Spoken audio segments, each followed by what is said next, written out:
Water? Gotta stay hydrated.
Mount Bierstadt's 14,065 feet, so it comes in just high enough to make the club.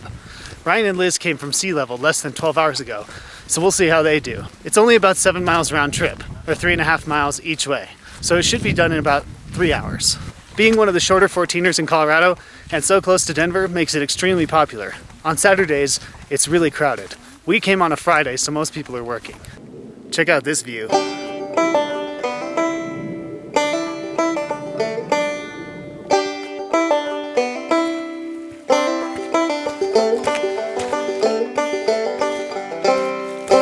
It's getting a little hot, so I don't need my jacket anymore. Plus, these rain jackets like this, they're basically like plastic, so it kind of just makes you sweaty.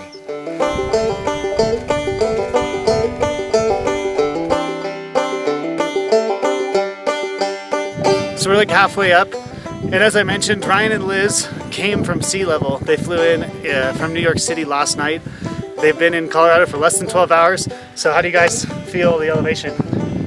Definitely a little bit short of breath. Like you can definitely notice it when you're going up. You just have to go slow, stay hydrated, take deep breaths, but you can definitely feel the increased heart rate as you're going up.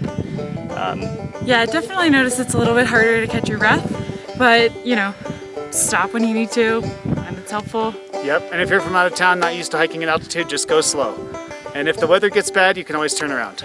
I don't know what it is about mountain climbing, but for me, it's kind of like one of those big life events, like having your first kid, or buying your first house, or getting married. Every time I've done a big mountain trip, I have this memory. It's like a dividing point in my life, where I remember what it was like before and what it was like after. I'm not sure why it is, but I've climbed Mount Kilimanjaro, I've done the Inca Trail to Machu Picchu, I've done Pikes Peak, Mount Evans, Mount Bierstadt, and lots of other mountains and big hikes. And every time I have such a great experience. There's something special about being out here, that if you're not into it and you're curious, I would highly recommend it. It's just so vivid when I'm up here. It's like I remember everything. Everything before, everything after, everything during. Maybe it helps that I'm filming the whole thing, but it's like magical. I definitely have some vivid memories of being, in Africa. We did Kilimanjaro 5 years ago, Pico de Orizaba in Mexico, even some of the smaller mountains on the East Coast or Southern California. Photos and videos help, but I definitely, have kind of a reminiscent memory of what it's like to be on the mountain when you're hiking up, and it's a familiar place. As you notice, we are all wearing boots. We have a few layers on, hiking pants. I have a shirt on, long sleeve, and a jacket with a hat and gloves. And I would say that I'm pretty comfortable right now. It's probably around 45 degrees, 50 degrees up here. Wind chill drops it a little bit, so you want to make sure you come prepared with lots of layers. Denver Boulder area was around 76, 78 this morning. So it was definitely a change in temperature coming up here, so you want to make sure you're prepared. We've got to be somewhere around 13,500 feet now, and it's definitely getting harder. The altitude is noticeable, the air is thinner, it's cold, the visibility is going down. I don't know if you can see behind me, but the summit is in that cloud, and it's getting cold and windy. We've been keeping a pretty slow pace and taking lots of breaks. So it's just about noon, And with a 9:30 or 10 a.m. start time, that's a lot slower than I expected. We're getting close to the turnaround point, which is really important to have set when you come up to high mountains like this, which is basically, if you don't make it by a certain time, you have to turn around no matter what. So in light of that, our group is splitting up. We're going to try to make the summit. We'll see if everybody makes it. But if we're not up to the top by 1 o'clock, we're gonna call it quits, and we'll hopefully see the rest of the group on the way down, and they'll just have to call it quits too. The worst thing that can happen out here is to get caught in a blizzard, which can roll in unannounced, and lightning storms. We're above tree line, so there could be lightning, thunder rolling in. We're completely exposed. There's nothing to shelter us, and death by lightning strikes are actually quite common. So that and frostbite are some of the risks we're dealing with. We don't want to avoid exhaustion. I mean, we want to avoid exhaustion. Yeah, that's probably me being exhausted there. We want to avoid getting in a dangerous situation and requiring rescue or not being able to be rescued until tomorrow. So we'll see if we make it.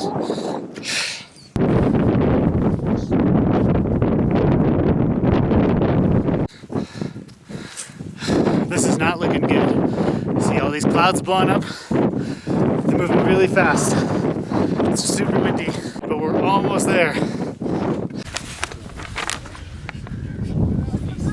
We made it. You did it! Here we are at the summit. We made it. Tigger did There's the so official good. marker. Tigger made it. The weather cooperated. That big storm cloud just blew right past us. A couple of other people up here celebrating.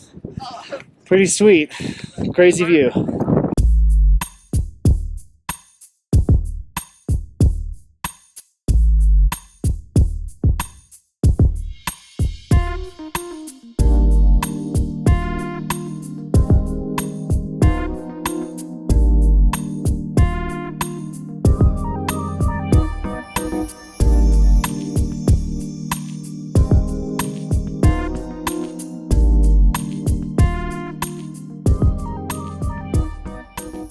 All right, made it to the top, just over 14,000 feet. You know, not easy, but not the most challenging mountain in the world. Yeah, just to recap, an easy 14er is a misnomer. It's still challenging. Would definitely very happy with the footwear that I brought. It gets pretty rocky up towards the summit. It does even out a little bit right before that final push, which is pretty nice. I appreciated it for acclimatizing. I found that to be really nice. One thing that I wish I kind of had brought with me was gloves. My hands are a little cold, but really we kind of lucked out with the weather and it's pretty clear. The wind isn't too bad at this moment, but we were probably lucky. Would probably recommend an earlier start for other people also attempting Mount Bierstadt for the first time. Yep, and any 14er, just make sure that you're in good shape. You might want to acclimatize, give yourself a couple days, and always bring the right gear. We got super lucky with the weather. Right now it's sunny. We're just heading down.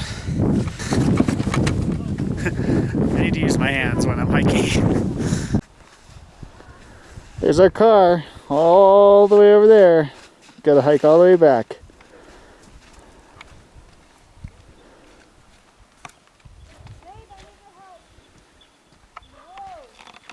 Wow, we got so lucky. We're coming down the mountain and it is clear skies right now. As you can see, Bierstadt, you can see the top of it without any cloud in sight. This is my dog Tigger. She's part German Shepherd and part something else. Her favorite things are squirrels, bunnies, treats, and walks. She loves coming out here because she gets to chase stuff and get a lot of exercise. She's our favorite. She's about 5 years old.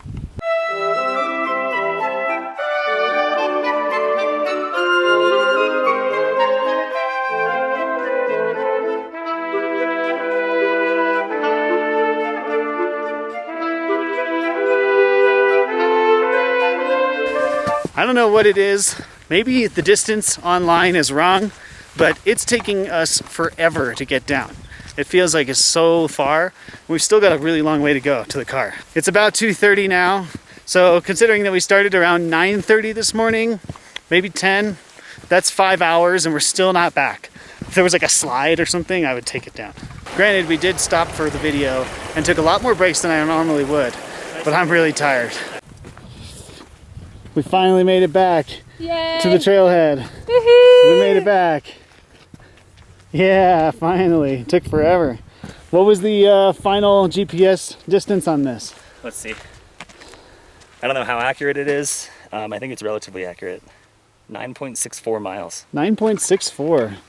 So that would have included There's the proof. some steps to and from the bathroom and to get a breakfast burrito this morning. So not much. Wow, so the 7 miles round trip, I would say up to the top of that mountain right there, Mount Bierstadt, is probably not 100% accurate. Somebody should change that. Look at that proof right there. Someone else agrees with me. Approximately 3.5 miles. Someone wrote in approximately 4 miles. I don't know. It might even be more like 4.5 each way.